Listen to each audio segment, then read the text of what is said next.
BNP নেতা ফজু, তুমি ভালো হয়ে যাও। তুমি মনে হয় মরার পরে ছাড়া আগে ভালো হবা না। কারণ তোমার কথাবার্তা আজকে যখন দেশে একটি শান্তিময় পরিবেশ আসছে, তারেক রহমান আর ডক্টর ইউনূসের বৈঠকের আগ মুহূর্তে তোমার পাগলামি কথায় আমরা কিন্তু তোমাকে ছাড় দেব না। কি বলেছে ফজু শুনে রেখেন। বিএনপি চেয়ারপারসনের উপদেষ্টা অ্যাডভোকেট ফজলুর রহমান বলেছেন, ইউনূস সাহেব যখন বাংলাদেশের সমস্ত পথ হারাইয়া ফেলেছেন, উনি পথ পাওয়ার জন্য আমাদের নেতা তারেক রহমানের সাথে সাক্ষাৎ করতে 12 ঘন্টা প্লেন চালাইয়া লন্ডন পর্যন্ত গেছেন। বলেছেন আমাকে একটু কথা বলার সুযোগ দেন।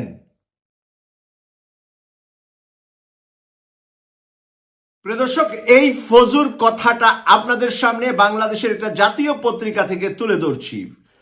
আমাদের নেতা তারেক রহমানের দেশ চালানোর ব্যাপারে সমস্ত ক্ষমতা আছে। আমি ওই দিন বলেছিলাম বাপ ডাইকা ইলেকশন দেওয়া লাগবো। আমার বক্তব্যটা শুনেন নাই আপনারা। আমি বলেছিলাম সাপ গর্তে যাওয়ার সময় সোজা হইয়া যা। আমি বলবো ফজু, তুই সোজা হইয়া যা, তোকে কিন্তু সোজা তোর এলাকার জনগণ বানাইয়া ফেলবে। কারণ বেগম খালেদা জিয়া বলেছে যে ডক্টর মোহাম্মদ ইউনূস সম্পর্কে কথা বলতে মুখ সাবধান হইয়া কথা বলার জন্য। আর তুই বেগম খালেদা জিয়ার কথাকে ডিঙ্গিয়ে এই প্রথম কথা বলছিস। আর কোনো বিএনপি নেতা বেগম খালেদা জিয়ার আহ্বানের পরে কোনো সাহস করে নাই একটি কথা ডক্টর মোহাম্মদ ইউনূস সাহেবকে নিয়ে বলার জন্য। সে লিখেছে 15 দিন আগেও ইউনূস সাহেব 6 দিন পর্যন্ত বিএনপি সময় চাওয়ার পরেও 1 ঘন্টা সময় দেন নাই। এখন লন্ডনে 12 ঘন্টা ফ্লাইট চালাইয়া গেছে আমাদের নেতার সঙ্গে কথা বলার জন্য। ডক্টর মোহাম্মদ ইউনূস লন্ডনে এসেছে ব্রিটিশ রাজার আমন্ত্রণে। বাংলাদেশের একজন ভিক্ষুক, একজন রিক্সা চালক বাইকে, একজন ভ্যান গাড়ি চালক বাইকে, একজন ঠেলা গাড়ি চালক বাইকে, বাজারে একজন সবজি বিক্রেতা বাইকে জিজ্ঞাসা করলে সেটাই বলবে যে উনি এসেছেন ব্রিটিশ রাজার আমন্ত্রণে। আজকে উনি ব্রিটিশ রাজা থেকে যেই সম্মাননা পদকটি নিবেন সেটা গ্রহণ করবেন।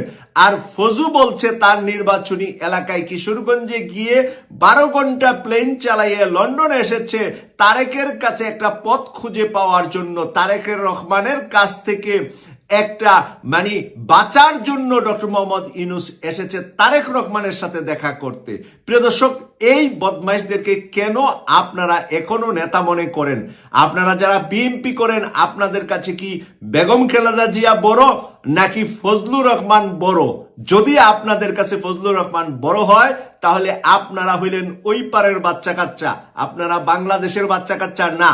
বাংলাদেশের বাচ্চা কাচ্চা যদি হন তাহলে ফজলুর রহমানের মিটিং এ কোনো মানুষ জুতা সিরা স্যান্ডেল ছাড়া ভালো মানুষ যাবে না। সিরা স্যান্ডেল নিয়ে যাবেন, পায়খানা লাগাইয়া নিয়ে যাবেন, ফজলুর গালে গালে মারবেন। বেগম খালেদা জিয়া বলেছেন আর যেন কোনো সরকারের সাথে কোনো ধরনের দ্বিমতে, কোনো ধরনের বাক বিতণ্ডায় বিএনপি নেতারা না জড়ায়। যে কোনো বিষয়ে আলোচনার সাপেক্ষে যেন সমাধান খুঁজে। কোনো আন্দোলন সংগ্রাম যেন বেগম খালেদা জিয়ার নির্দেশ, কোনো আন্দোলন সংগ্রাম যেন বিএনপি ডক্টর মোহাম্মদ ইউনূস সরকারের বিরুদ্ধে না করেন। আর বেগম খালেদা জিয়ার আহ্বানেই এই বৈঠকটি আগামীকাল। আর মাত্র 12 ঘন্টা সময় আমাদের হাতে নাই, আর 24 ঘন্টা সময় আমাদের হাতে নাই। 24 ঘন্টারও কম সময় বাকি আছে যখন আমি ভিডিওটি করছি। এখন লন্ডন সময় সকাল 10টা, আগামীকাল সকাল 9টা, 23 ঘন্টা পরে এই বৈঠকটি হবে। আর এই বৈঠকের আগ মুহূর্তে এই ফজুর মতন এই ভারতীয় এই গোলামরা, যেই গোলামরা আমাদেরকে গোলাম বানিয়েছিল হাসিনার মাধ্যমে, এখন আবার বিএনপিকে ওই গোলাম বানিয়ে দেশ এবং জাতির কাছ থেকে বিএনপিকে চিরতরে বিদায় করার জন্য, চিরতরে বিএনপির উপরে মানুষের ঘৃণা তৈরি হওয়ার জন্য এই ফজুরা এখন কাজ করে যাচ্ছে। এখানে লিখেছে, তিনি বলেন তারেক রহমানের সঙ্গে সে বৈঠকটা শুক্রবার হবে। আশা করব ইউনূস সাহেব সত্যভাবে কথা বলবেন। কিরকম অসভ্য, কিরকম বেয়াদব। বেয়াদবের তো একটা জাত আছে। এটা তো মনে হয় অন্য জাতের থেকে জন্ম হয়েছে। এটা তো বাংলাদেশের কোনো জাতের জন্মের সন্তান হইতে পারে না। ডক্টর মোহাম্মদ ইউনূস যেন তারেক রহমানের সাথে বেয়াদবি না করে এরকম ভাষা সে ব্যবহার করলেন। ডক্টর মোহাম্মদ ইউনূস তারেকের সাথে বেয়াদবি করবে নাকি ইউনূসের সাথে যেন তারেক রহমান বেয়াদবি না করে সেটা বলবে? বেগম খালেদা জিয়া তার নিজের সন্তান তারেক রহমানের কাছে আহ্বান জানিয়েছে এবং তারেক রহমানকে নির্দেশ দিয়েছে ডক্টর মোহাম্মদ ইউনূসের সাথে জানিয়ে সর্বোচ্চ সম্মান দিয়ে কথা বলে। বেগম খালেদা জিয়া যেখানে বলছেন তার নিজের সন্তান তারেক রহমানকে ডক্টর মোহাম্মদ ইউনূসকে যেন সর্বোচ্চ সম্মান দিয়ে তারেক রহমান সাহেব কথা বলে, আর এরই মাঝে তারেক রহমান সাহেবের বাংলাদেশে যাওয়ার বিষয়ে কিছুক্ষণ আগে আমরা দেখলাম আমাদের স্বরাষ্ট্র উপদেষ্টা জানিয়েছেন তারেক রহমান সাহেব দেশে আসতে কোনো ধরনের সমস্যা আর নাই। যেখানে বাংলাদেশের সরকার তারেক রহমানকে ভারতের ওই বাহিনীর কথা আপনাদের মনে নাই? শুভ্র বাহিনী কি বলেছে? তারেক রহমান সহ জামাত নেতা সহ এনসিপি নেতাদের সহ এবং ফজলুর রহমান স্যার ওই যে বিডিআর এর মহাপরিচালক ছিলেন তাকে সহ ওরা যে ওই পার থেকে লুক তৈরি করেছে ওদেরকে শেষ করে দেওয়ার জন্য। আর সেখানে ডক্টর মোহাম্মদ ইউনূস স্যার আমাদের স্বরাষ্ট্র উপদেষ্টা, সম্মানিত স্বরাষ্ট্র উপদেষ্টাকে সেলুট জানাই। এবারের ঈদে উনি কিভাবে কাজ করেছেন দিনে রাতে। প্রথম দিকে উনি বুঝতে পারেন নাই এই দেশ কিভাবে চালাতে হবে, কারণ উনি সেনাবাহিনীর একজন মেজর জেনারেল।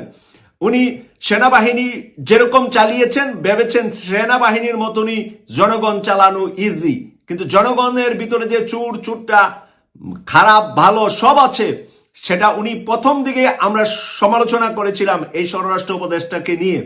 পরে ডাক্তার পিনাকি ভট্টাচার্যের একটা ভিডিওতে জানান দিলেন কিভাবে স্বরাষ্ট্র উপদেষ্টার দেশ চালাতে হবে। এই জানানোর পর থেকে আমরা দেখতে পেয়েছি যে আমাদের জন্য একজন যোগ্য স্বরাষ্ট্র উপদেষ্টা কাজ করছে। দিন রাত এই বয়স্ক মানুষটি রাত নাই দিন নাই রাস্তায় একেবারে গরিব ধনী কৃষক শ্রমিক সবার সাথে মিশছেন।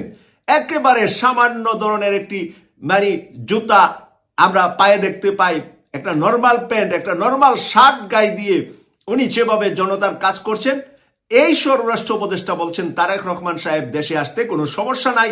তার মানে বাংলাদেশের সর্বোচ্চ গোয়েন্দা সংস্থা থেকে শুরু করে সবাই নিরাপত্তা তারেক রহমানের দিবে। এখন যেহেতু স্বরাষ্ট্র উপদেষ্টা বলেছেন সেহেতু নিশ্চয়ই সরকারের ভিতর থেকে তারেক রহমানকে সর্বোচ্চ নিরাপত্তার অভাবেই তো তারেক রহমান সাহেব দেশে যেতে পারছেন না। এটা কি বাংলাদেশের নিরাপত্তার অভাব? নো, এটা পাশের দেশের থেকে যে কোনো সময় যে কোনো ঘটনা তারেক রহমানের উপর গটিয়ে ফেলতে পারে, আর গটিয়ে ফেললে এটার জবাব ডক্টর মোহাম্মদ ইউনূসের প্রশাসন দিবে কিভাবে? এখন যদি জামাতের আমিরের একটা কিছু ঘটে যা ডক্টর মোহাম্মদ ইউনূসের প্রশাসনের তো এটা জবাবদিহি করতে হবে।